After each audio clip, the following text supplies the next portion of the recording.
Jason Furman is the former chairman of the Council of Economic Advisors. He joins us with his reaction. Jason, I take it you disagree with that framing of how tariffs will play out? Yeah, I disagree with that framing in two respects. First of all, uncertainty is a problem, and I would be surprised if after April 2nd we're certain about tariffs. The president has over a dozen different aspects of tariffs that he's asked different departments to do. He can keep changing his mind. But second of all, certainty isn't the only thing. To be certain that you have the wrong policy is also bad for the economy. And, across the board tariffs is the wrong policy. So if not certainty, when would you say is the moment of clarity when the conservatives, many of whom disagree with you about how this will play out, will have to admit that they're wrong and you're right?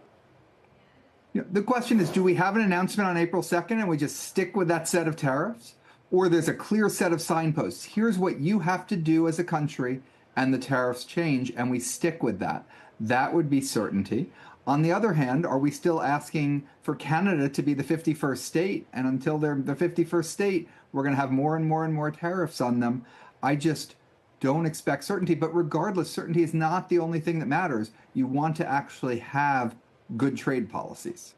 So in light of good trade policies, I think about Harley-Davidson. I covered this company years ago before anybody was talking about tariffs as a thing, as part of broader trade policy.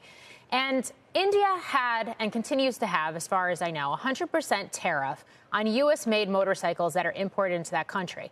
Because of that tariff, Harley-Davidson, and they've since closed the factory, but Harley-Davidson built a factory to build those Harleys in the country to bypass the tariffs. There are a lot of countries that have tariffs on American-made goods. If you use something like reciprocal tariffs to negotiate those tariffs lower, isn't that actually a good thing for trade policy longer term?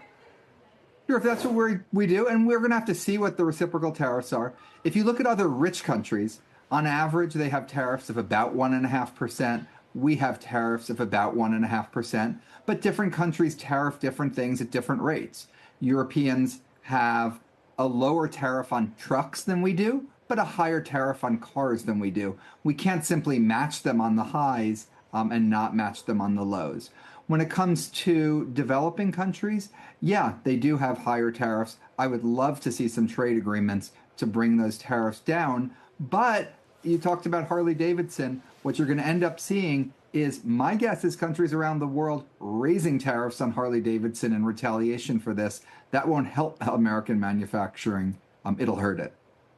I wonder how you think all of this plays into the broader policy for this administration, which is clearly focused, and you can argue whether the policy is right or wrong, but clearly focused on reinvigorating the middle class here.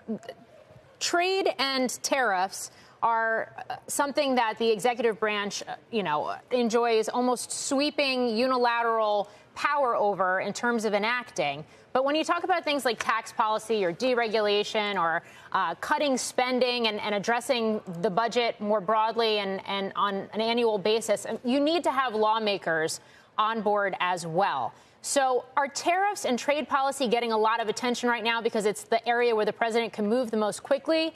Should we be focusing on these other aspects too? And if so, how do you fold that into your economic forecasting?